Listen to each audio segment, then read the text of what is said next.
Assalamualaikum warahmatullahi wabarakatuh. Salam sejahtera bagi kita semua. Saya Elo Hanifah dari Fakultas Fisik Universitas Pancamarga Probolinggo, Jawa Timur. Kali ini saya akan mempresentasikan makalah saya dengan judul Pentingnya Data Kependudukan bagi Masyarakat dengan dosen pengampu mata kuliah Administrasi Kependudukan Bapak Husni Mubarok MIP. Yang pasti untuk Anda yang saat ini sedang menonton video ini, jangan lupa like and subscribe ya. Baik, untuk Anda, sebelum kita membahas apa sih sebenarnya manfaat atau pentingnya data kependudukan bagi masyarakat, kita harus mengetahui pula penduduk dan kependudukan. Penduduk adalah warga negara Indonesia dan orang asing yang bertempat tinggal di Indonesia. Sedangkan kependudukan adalah hal yang berhubungan dengan jumlah, struktur, umur, jenis kelamin, agama, kelahiran, perkawinan, kehamilan, kematian, persebaran, mobilitas, dan kualitas serta ketahanannya yang menyangkut politik, ekonomi, sosial, dan budaya. Selanjutnya, pengelolaan kependudukan dan pembangunan keluarga merupakan kegiatan merencanakan untuk mengarahkan perkembangan kependudukan dan pembangunan keluarga untuk merealisasikan penduduk tumbuh seimbang dan mengembangkan kualitas penduduk pada seluruh dimensi penduduk. Secara umum, data dapat diartikan sebagai kumpulan informasi yang diperoleh dari suatu pengamatan berupa angka, lambang, atau sifat yang dapat memberikan gambaran tentang suatu keadaan atau persoalan. Data juga dapat didefinisikan sebagai sekumpulan informasi atau nilai yang diperoleh dari pengamatan atau observasi suatu objek. Oleh karena itu, data yang baik adalah data yang bisa dipercaya kebenarannya. Analisis kependudukan dapat merujuk masyarakat secara keseluruhan atau kelompok tertentu yang didasarkan kriteria seperti pendidikan, kewarganegaraan, agama, atau etnis tertentu. Dengan demikian, data kependudukan adalah segala tampilan data penduduk dalam bentuk resmi maupun tidak resmi yang diterbitkan oleh badan-badan pencatatan kependudukan, pemerintah maupun non-pemerintah dalam berbagai bentuk, baik angka, grafik, gambar, dan lain-lain. Secara khusus, dalam Undang-Undang Nomor 24 Tahun 2013 Pasal 1.9 menyebutkan bahwa data kependudukan adalah data perseorangan dan atau data agregat yang terstruktur sebagai hasil dari kegiatan pendaftaran penduduk dan pencatatan sipil. Dan selanjutnya kita akan membahas mengenai data kependudukan. Data kependudukan adalah data perseorangan dan atau data agregat yang terstruktur sebagai hasil dari kegiatan pendaftaran penduduk dan pencatatan sipil yang tadi juga sudah sempat saya jelaskan, yang pastinya hal ini menurut Undang-Undang Nomor 24 Tahun 2013 yang juga merupakan perubahan atas Undang-Undang Nomor 23 Tahun 2006 tentang Administrasi Kependudukan. Dalam Undang-Undang Nomor 24 Tahun 2013, sekali lagi saya ulangi, dalam Undang-Undang Nomor 24 Tahun 2013 tentang Administrasi Kependudukan, data ini dapat dikelompokkan menjadi beberapa seperti itu.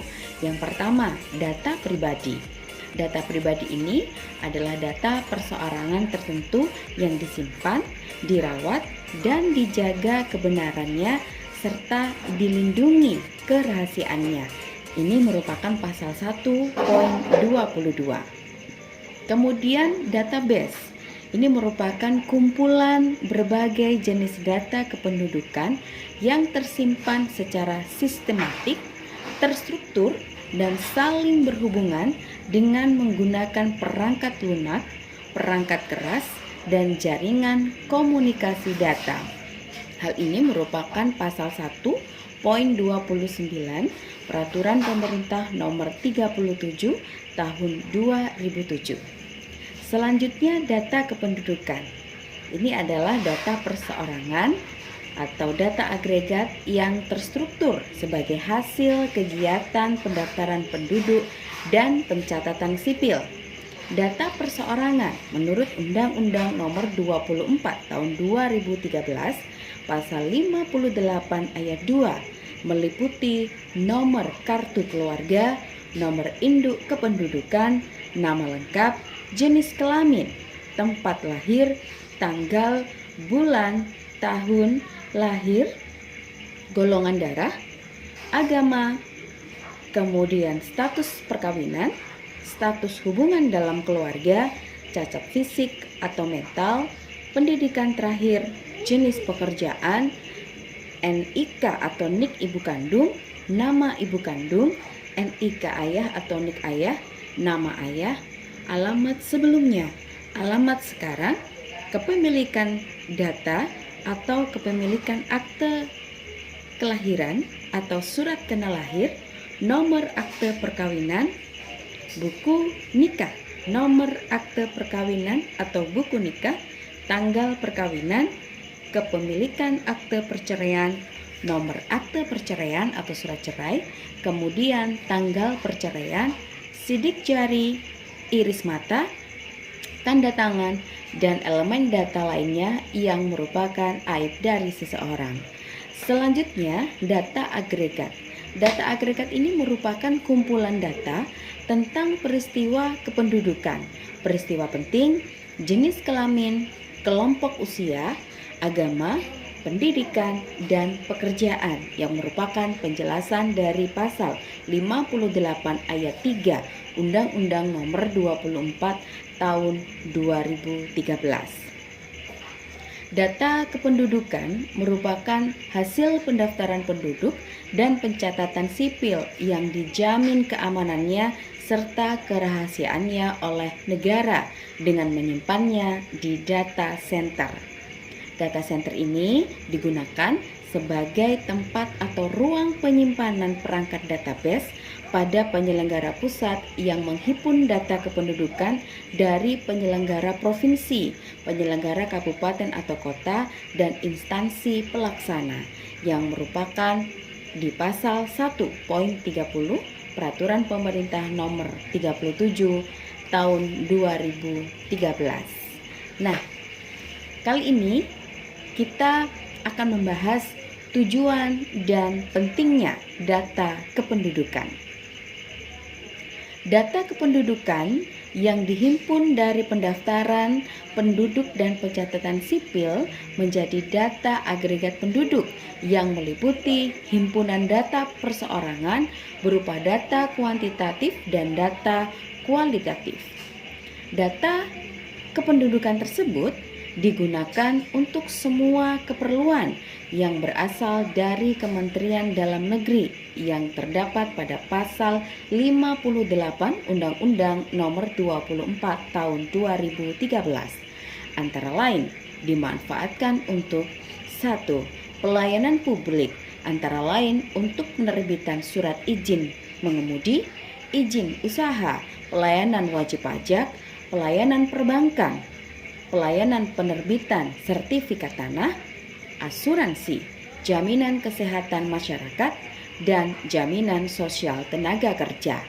Yang kedua, perencanaan pembangunan, yakni untuk perencanaan pembangunan nasional, perencanaan pendidikan, perencanaan kesehatan, perencanaan tenaga kerja, dan pengentasan masyarakat dari kemiskinan.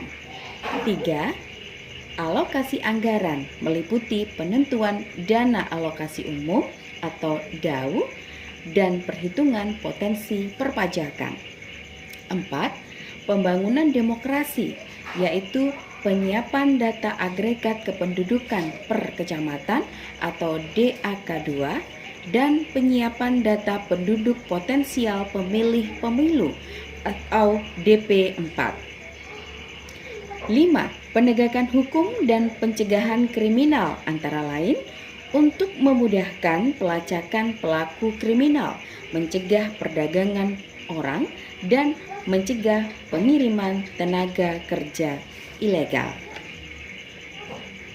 Dengan demikian, begitu pentingnya administrasi kependudukan bagi penduduk dan semua lapisan masyarakat, sebagaimana menurut amanat Undang-Undang Dasar 1945 bahwa negara berkewajiban memberikan perlindungan dan pengakuan terhadap penentuan status pribadi dan status hukum atas setiap peristiwa kependudukan, sehingga wajib bagi instansi pelaksana untuk memberikan dokumen kependudukan kepada masyarakat melalui stelsel aktifnya agar pemerintah berperan aktif untuk memberikan pelayanan secara langsung melalui pelayanan dengan baik. Demikian presentasi dari saya. Terima kasih atas perhatian Anda. Wassalamualaikum warahmatullahi wabarakatuh dan sampai jumpa.